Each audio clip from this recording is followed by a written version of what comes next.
These cards are better than they appear? NANI?!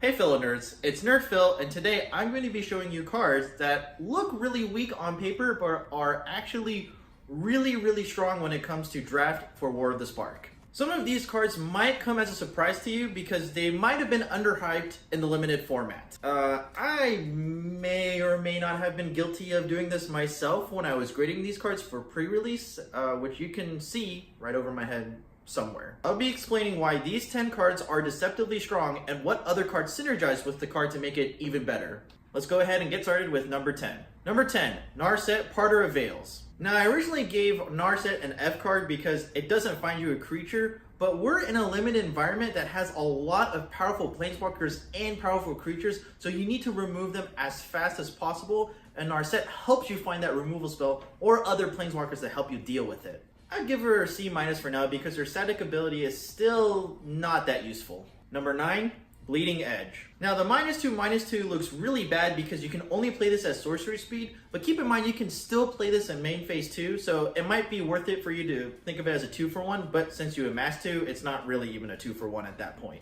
There's also a lot of strong creatures that start off at 2 or even 1 toughness, so this card just is naturally good right now. I don't think it's the best form of removal, but it is a lot better than it looks, and Amass decks will have no problem playing 2 or 3 copies of this in the main board. Number 8.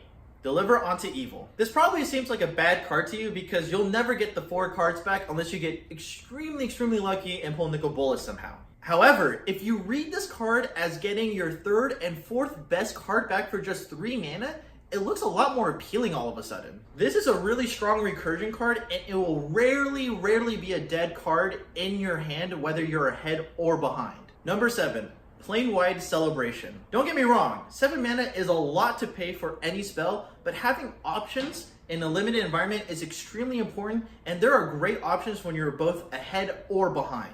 Creating 4 bodies with decent stats is a great way to stall the game, and I've even had someone gain 16 life just to buy themselves turn to find their win condition. It was really annoying. Proliferating 4 times for 7 mana is also an easy steal and a great way just to basically control the board forever. Number 6. Ashiok Skulker. Now this card doesn't have the best stats, but I think a lot of people, myself included, weren't expecting how long War of the Spark can go in a limited environment. And there are some type of decks that purposely want to stall. This makes this card actually really strong and provide a lot of pressure for you when your opponent is purposely trying to play the long game. Teo's Light Shield. Now I give this card an F as an individual card, and to be honest, I probably still would individually. But Teo's Light Shield goes extremely well in a green-white proliferate deck, which I think is still the best archetype. Check out why I think so in the video above my head somewhere. And also, some of the green-white proliferate decks will want to play Watley, and this card is fantastic with that card. Number 4, Warscale Krokodil. This card is in both proliferate colors, and it has hexproof. Do you know what that means? You pretty much just spam counters on this guy, and now he's basically become unkillable. This card, with Stealth Mission, basically ends you the game for you, or you're left with a 7/5 hexproof. Both options seem really good to me. Number 3, Watley. Seems like a lot of cards that I gave an F to in my previous videos aren't as bad as I make it out to be.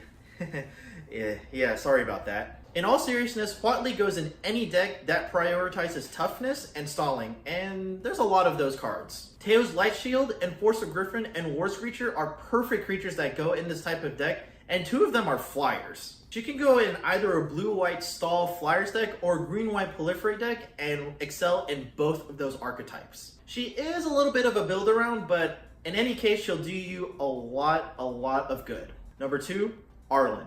Okay, I'll admit it, and all my friends at my local game store are going to make fun of me for this, but I was really off on this card. She brings a lot of power spread across the board, and she's in proliferate archetypes that proliferate really well. That being said, it does feel bad if you only get 1 use out of her because there are a lot of Planeswalker removals. However, if she sticks around and gives you at least 3 wolves, you've probably won the game. Of course, Arlen's Wolf, a decent common, goes really well with her. If I could change the grade, which I will, I'd probably give her a B-.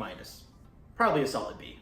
And finally, number 1, the best card that looks bad but is actually really strong, Godfrow statue. Now I rated this card really low because I forgot the concept of mana screwed, and your opponents can be mana screwed or won't be playing a land every turn. This card punishes your opponent really hard if they're missing their land drops, and it even delays the arrival of their bombs. The 1 point of damage at the end step might not seem super relevant, but it's actually a decent form of pressure. I hope you found this video to be super enlightening and you can use these cards to really surprise your opponents at your next FNM. Let me know in the comments down below if you think there are more cards that are extremely undervalued and have helped you win your games at your draft. Be sure to sub so you can see next week some really cool combos that you can pull off in your FNM draft to really surprise your opponents that they might not have seen. Thank you for watching, and I hope you got your magical nerd fill.